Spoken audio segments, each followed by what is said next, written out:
There is renewed hope among some in Washington for a climate bill by December, now that a key Republican is on board. The Kerry-Boxer bill is still awaiting the start of hearings in the Senate Environment and Public Works Committee, but over the weekend, co-sponsored John Kerry of Massachusetts and South Carolina's Lindsey Graham, a Republican, wrote an op-ed in the New York Times predicting the bill would pass this year and saying it can pass. With Graham and possibly other key Republicans behind the plan, EPW Chairman Barbara Boxer says this could pass before December's World Climate Conference in Copenhagen. Energy Secretary Steven Chu says he is more confident now of a deal by then because of Graham's support. UN officials have said a strong climate law will allow the U.S. to take a firm stance on emissions cuts, take a leadership position there in Copenhagen. And here with his take on the Kerry-Graham agreement and the chances of a bill passing the Senate by Denmark is Tyson Slocum of Public Citizen. Tyson, good to have you here again. Yeah. So some say this really is a game changer. This really sends the chances of a Senate passing a bill through the roof. What's your take? I think it's important that Lindsey Graham has teamed up with John Kerry in an op-ed, but I don't think that this is necessarily a game changer. I mean, Lindsey Graham has yet to co-sponsor the legislation. All this op-ed did is show that there is a framework for how to get a deal done. But then the hard work of actually getting a deal done and filling in the important details on expanding offshore drilling, which, you know, some environmentalists might have a problem with passing a climate bill that relies on significant expansion of domestic fossil fuel access and production.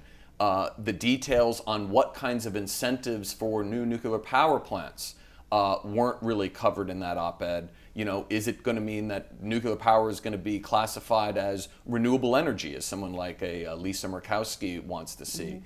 So there's a number of details, including what the structure of punitive trade tariffs for countries that are in non-compliance with acceptable greenhouse gas emission programs are going to look like in the Senate bill. And of course, anything that has punitive trade tariffs is going to make Copenhagen more difficult because China and India are going to go crazy about that kind of provision. So in your opinion, this new agreement could actually do just the opposite and make more of a delay? Well, I mean, we saw with some of the details in Waxman-Markey that it actually put the Obama administration on the defensive internationally because it didn't have aggressive enough targets, because of the punitive trade provisions, because it didn't pony up enough cash to poor countries to help with technology and adaptation. And so, you know, don't get me wrong. It's great that Lindsey Graham is engaging on this. It's great that he's acknowledging that climate change is a problem that it's imperative for the Congress to tackle.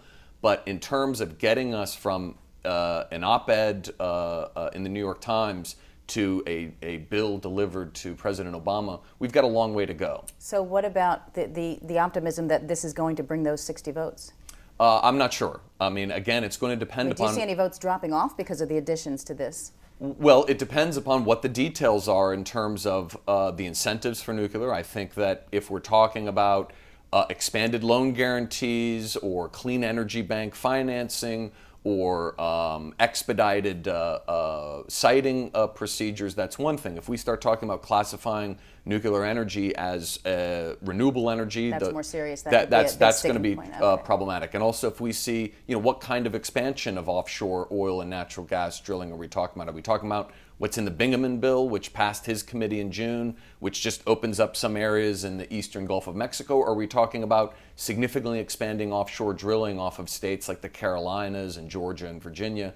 You know, all of that, how those details are negotiated and what is going to be given to folks like Sherrod Brown and other Rust Belt senators to protect some of their manufacturing interests. What's in there that could help ease the way for passage? What's in there that you do like? There are aggressive emissions targets. Right, but all of the details on how the emission allowances are allocated, you know, none of that is in there right now. And so the bill has some a lot of broad issues that has gotten a lot of people excited, but a lot of the details in Kerry-Boxer haven't been worked out yet. And so I think that there is definitely this op-ed by Lindsey Graham shows that there could be some strong bipartisan support for elements of the bill, But again, it's going to be left to the details to see whether or not that's going to result in 60 votes. What about the warning that was brought up in this op-ed about the EPA? And of course, it's the elephant in the room, that the EPA could come in and start regulating itself, and that the consequences of that could be a lot tougher than the provisions in this bill. Right. I mean, I think that's the call that that a lot of industry is making to some of these senators that otherwise wouldn't be that enthusiastic about supporting a cap-and-trade bill. And I think that that's why the Obama administration is moving forward with unilateral EPA authority. I mean, they've got the authorization from the Supreme Court back in 2007.